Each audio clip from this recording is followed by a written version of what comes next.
그래서 환자분을 봤는데 여기 아무리 치료해도 증상에 호전이 없어.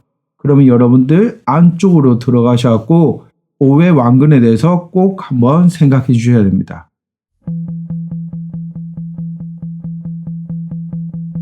안녕하십니까. 전국의 물리치료사 선생님들 반갑습니다. 저는 여러분들이 물리치료사로서 부자되기까지 옆에서 서포트를 해주는 PT로그입니다.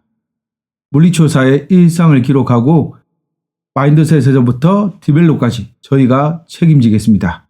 같이 가시죠. 이번 시간에는 어깨 근육 13개 근육 중에 9번째 근육입니다. 9번째 근육은 오해왕근입니다. 이 오해왕근은 아주 좀 조그만 근육입니다. 학교 때 우리가 기능회복 시간에 안 보고 그냥 넘어갔을 법한 근육입니다.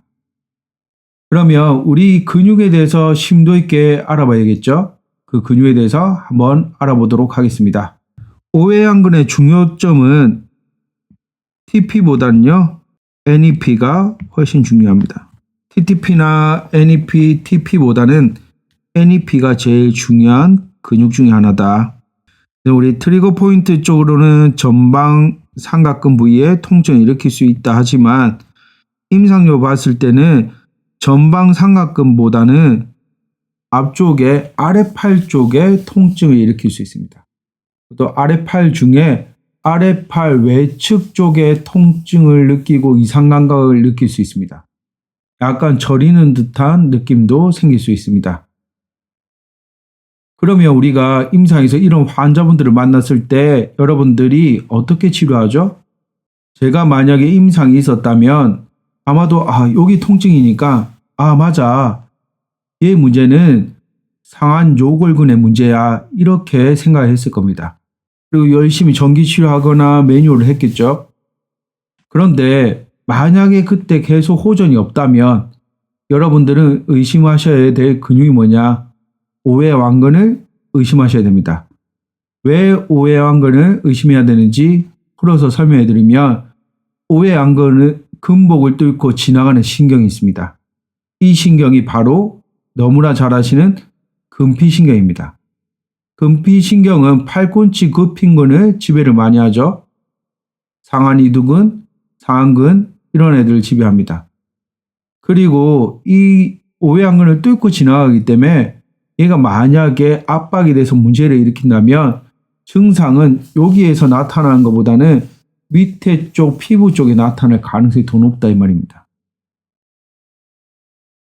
그래서 환자분을 봤는데 여기 아무리 치료해도 증상에 호전이 없어. 그러면 여러분들 안쪽으로 들어가셔갖고 오해왕근에 대해서 꼭 한번 생각해 주셔야 됩니다. 그렇게 포인트를 잡고 가시면 될 것 같습니다. 증상은 팔을 허리 뒤로 가져갈 때 통증이 일어날 수 있고요. NEP 같은 경우에는 상안부 전면에 전완부입니다. 전완부 전면에 감각 이상을 호소할 수 있습니다. 그래서 테크닉 1, 2, 3, 4를 사용할 수 있습니다.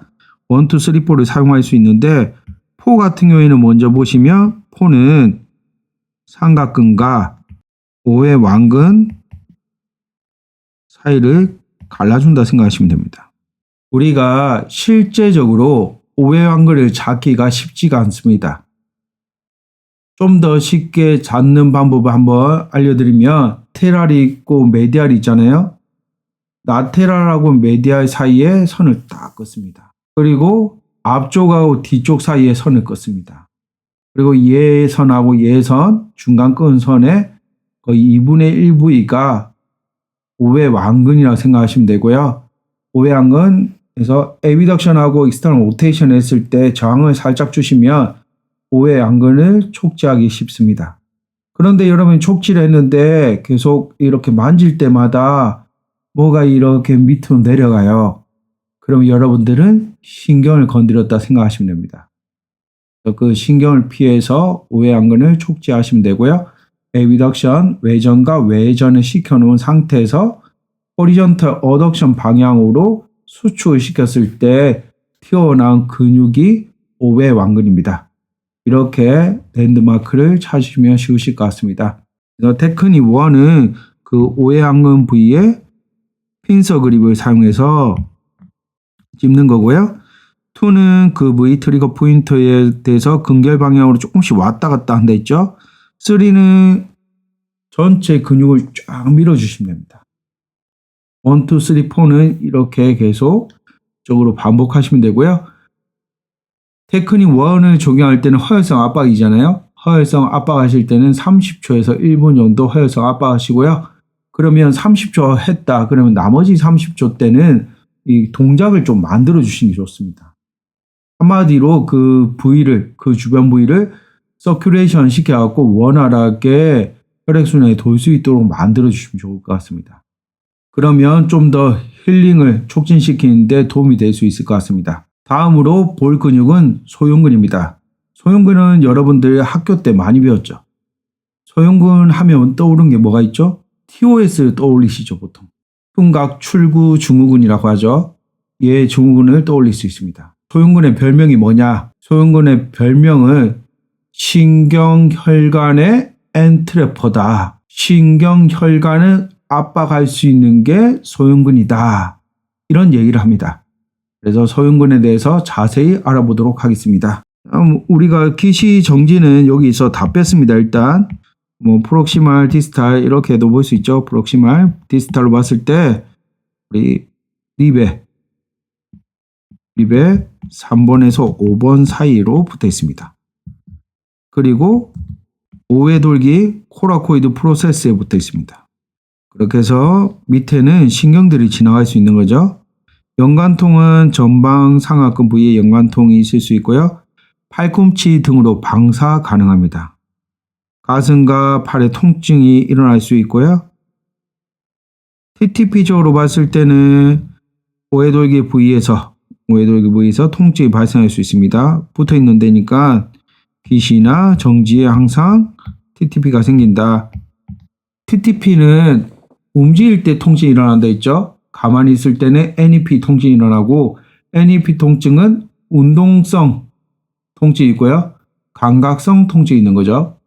운동신경의 포착에 대해서 생길 수 있고 감각신경이 포착돼서 생길 수 있다고 했습니다. 만약에 신경이 포착됐을 때 상지, 내측, 감각신경 포착이 가능합니다. 상지, 내측에서 뭔가 문제를 일으킬 수 있다 이렇게 정리해서 보시면 될 것 같습니다. 그리고 세라토스 안테리어 정거근입니다. 정거근의 별명은 옆구리에 찌른다는 통증이 있는 거야. 옆구리 통증이 극심한 거야. 이게 정거근의 특징이라고 얘기를 합니다. 흉부 측면과 후방에 통증이 있고요. 그리고 심호흡했을 때 불편감을 야기시킬 수 있다. TTP 같은 경우에는 견갑골 내측에 TTP가 생길 수 있습니다. 그래서 스카폴라의 안쪽 메디알 보드가 아프다면 우리가 생각해야 될 게 움직일 때 아프다면 생각해야 될 근육들이 있죠. 등형근 생각할 수 있겠죠. 그리고 정거근 생각할 수 있습니다. 또 뭐 생각할 수 있죠? 견갑하근 생각할 수 있습니다. 그리고 극하근, 극상근 두 개가 만약에 이상하다면 그것도 생각해 볼 수 있겠죠. 그런 식으로 한번 정리를 해볼 필요가 있을 것 같습니다.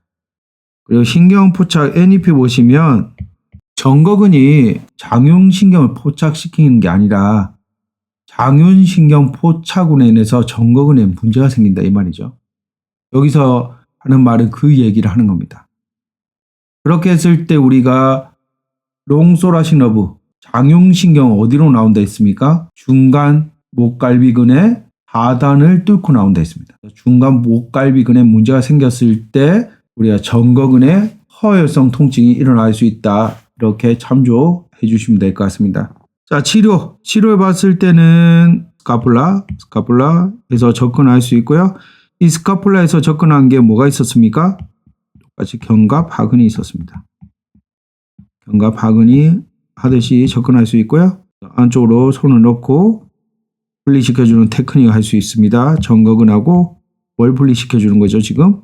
정거근과 견갑하근을 분리시켜주는 거예요. 테크닉 사용할 수 있고요.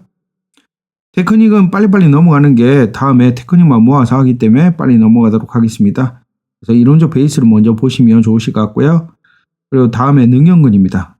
능형근은 연관통 주증상 TTP, NEP 한번 살펴보시면 좋으실 것 같습니다. 연관통은 견갑골, 내측면에 문제가 생길 수 있다. 국소적인 통증이 일어날 수 있고요. TTP 같은 경우에는 스카폴라의 메디얼 보드에 영향을 미치겠죠. NEP 같은 경우에는 실제로 능형근이 신경을 압박할 수 있는 건 없습니다. 그래서 얘들은 어떤 신경에 지배를 받죠? 능형근은 앞에서 얘기했던 견갑배신경에 지배를 받습니다. 견갑배신경에 뭔가 문제가 생겨서 능형근 쪽에 통증이 있을 수 있다, 이 얘기를 하는 겁니다. 견갑배신경이 어디로 나오는지 알아야겠죠? 이제 서비칼에서부터 분지를 해서 미들 스칼렛, 중간 목갈비근을 뚫고 지나갑니다. 얘도 중간 목갈비근의 중앙, 그러니까 중간 부위를 뚫고 나오는 게 견갑배신경이고요.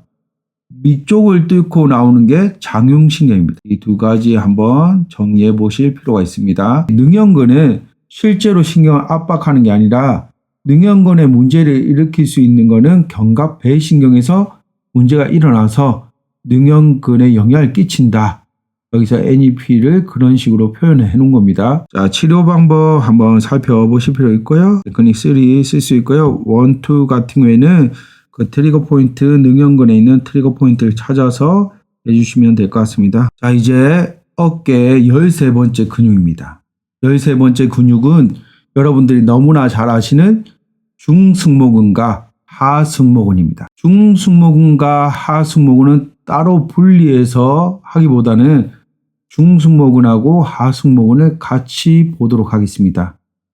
우리 NEP 개념에서 좀 더 정확하게 말하면 내장기랑 관계 있는 스냅이라고 있습니다. 그 스냅이 개념에서 봤을 때 극돌기에 붙어 있는 근육들은 되게 중요하게 생각합니다. 특히나 우리 상승모근, 중승모근, 하승모근은 SP에 다 붙어 있습니다. 그럼 이 승모근의 중요성은 말할 필요가 없는 거죠. 자율신경계에 문제를 일으킬 수 있다고 생각하는 겁니다. 중부나 하부 이런 데에서부터 해서 중부는 위나 위쪽에 있는 기관들의 문제를 일으키고, 하부 같은 경우에는 장이나 밑에 생식 관련해서 문제를 일으킬 수 있다. 이렇게 가설을 세워보는 거죠. 연관통 한번 살펴보시면 어깨, 목, 접합부에 통증이 생길 수 있습니다. 그리고 TTP 같은 경우에는 극돌기에 압통이 생길 수 있습니다. 이런 분들이 있어요. 극돌기 만지면 엄청 아프시는 분들이 있어요. 그리고 이분들이 만약에 중승모근이나 하승모근에 문제가 일어나서 TTP적인 문제가 일어나서 왔을 때는 움직일 때 아픈데 등에 딱 중간이 아파요. 이렇게 호소할 거란 말이죠. 이게 중승모근의 문제야? 아니면 하승모근의 문제야? 그것도 아니라면 상승모근의 문제야? 이렇게 판단을 하셔야 합니다. 신경 포착점 보시면 얘들이 피해자입니다. 피해자로 부신경이 포착됐을 때 이쪽에 문제를 일으킬 수 있다.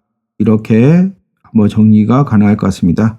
치료 방법 같은 경우에는 하승모근은 핀서 그립을 사용해서 해주시면 좋고요. 엎드린 자세에서 하기 힘들다면 옆으로 누운 자세에서 하는 것도 괜찮은 방법입니다. 옆으로 누우면 근육 사이가 좀 모이면서 텐션이 줄어들기 때문에 핀서 그립은 항상 텐션을 줄인 상태에서 하라고 했습니다. 텐션을 줄인 상태에서 시행을 하는 거죠. 하승모근에 대해서 테크닉 1, 2 할 수 있고요.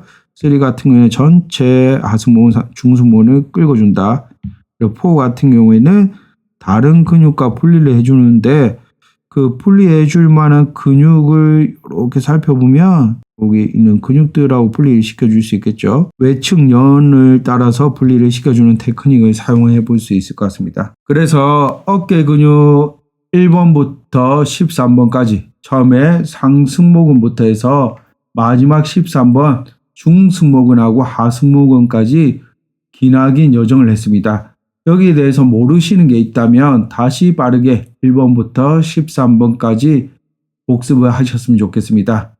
다음 시간에 또 찾아뵙겠습니다. 감사합니다.